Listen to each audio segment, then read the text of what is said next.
Hello my dear students, once again welcome back to my channel. I hope you all are doing great. So students, I hope you all have gone through my recent video lesson in which I had started with a new poem from your course book, that is poem number 6, The Eagle. So students, I had already given you introduction of the poem. So in today's video lesson, we will be continuing by understanding the stanzas of the poem. But before we start with that, I want you to motivate me the way I motivate you. And for that, you have to do 3 things for me. And I hope you all remember those 3 ways. Firstly, you have to like the video so that I will understand that you all are understanding my video lessons. Secondly, you have to subscribe to my channel. So quickly go and press that bell icon. Now thirdly, you have to share the videos with your friends and classmates so that they will also understand that Jyotsna ma'am is regularly updating English video lessons for class 6th, right? Alright, so now let's get started.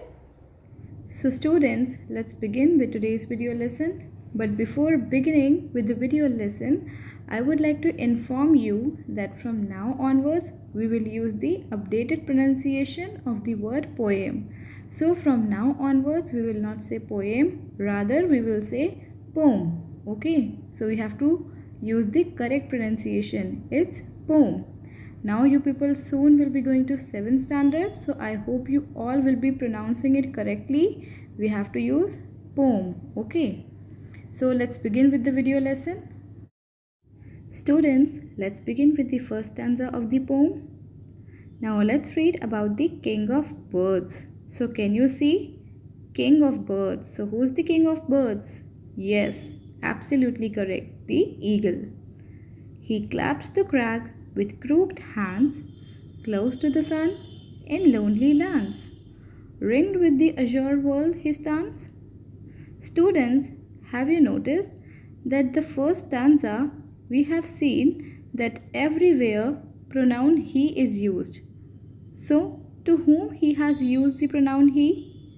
The poet has used the pronoun he, but for whom he has used? So, he has used this pronoun he for the eagle. Now, this is something really strange. He should have used it, but rather than using it, he has used he.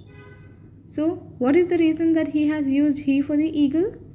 Perhaps because he wanted to give it a humane touch. So, he has used which literary device? If you remember that we have already discussed about this literary device in the previous poems also. So, he has used personification. So, in the very first opening line of the stanza, we can see he claps the crag with crooked hands, close to the sun in lonely lands. So, who's this he here? The he is eagle. Students, if you can see, I have already marked there. The eagle is he in the very first line, right? He claps the crag with crooked hands. So here, the poet is describing the activity of an eagle. Basically, he was giving a description of the eagle, that this eagle was sitting on a rough rock by holding it. Crooked hand means he was holding with the claws. So here, firstly, he has given the pronoun he to the eagle, and secondly, rather than using claws, he has used crooked hands. So these two things are the indication that here personification is used for the eagle, right? Just to compare it from humans, right? Close to the sun in lonely lands, ringed with the azure world he stands. Now why it is written close to the sun? Because the poet is talking about the height, that this eagle was sitting where? He was sitting higher on the top. So that is why this eagle was close to the sun, right? Ringed with the azure world he stands. So this eagle was sitting on a cliff and under the clear blue sky. Azure world means clear blue sky. Now students, there comes a very important question that why the poet has composed this poem about the eagle. What is the reason? Perhaps because the eagle is a symbol of majestic power. If we talk about the kingdom of birds, this eagle was considered as superior. So we can say that the poet has composed this poem on the basis of his observation, right? You all know that he has visited to Pyrenees where he noticed eagles' activities, right? So that is why he has created by giving the description of the eagle. So the eagle is a nature poem that describes eagle as a symbol of power. Students, if we talk about the literary device used in the poem, we can see that the poet has used personification. Now how we can say that personification is used? Because poet has given the humane-like quality to the eagle. In the very beginning, he has used the pronoun he for the eagle and he said crooked hands, right? Rather than using the term claws, he said crooked hands. So for eagle, he was saying hands, that this eagle contain hands. So it means that he has given humane touch to this eagle, right? So that is why personification is used here. Students, the another literary device used in the poem is alliteration. Now how we can say alliteration is used here? If you see the very first line of the poem, crag with crooked hands.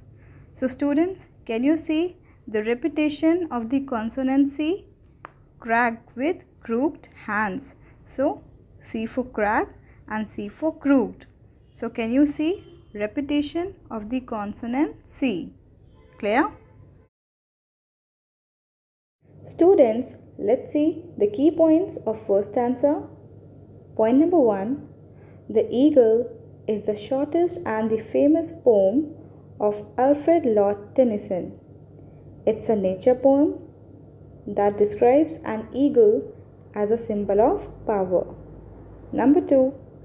The poem is a description of an eagle who sits high on a rock above water, then dives down. Point number 3. The poet has composed this poem on the basis of his observations, as he was frequently visiting to Pyrenees where he noticed eagles encircled by the clear blue sky. Number 4. An eagle is a symbol of majestic power. Majestic means superior. It represents freedom and bravery. Number 5. The poet has used literary devices like alliteration, personification, and imagery in the poem. So students, I hope that you have understood the content well. So now I'll meet you all in the next video lesson. Till then, you have to complete your all the assignments and your notes regularly. And yes, you have to stay connected to my channel and you have to stay active. Okay. So that's it for today's class. Before going, make sure you hit the like button, you subscribe to my channel and you share the video lessons with your friends and classmates. Goodbye. Take care.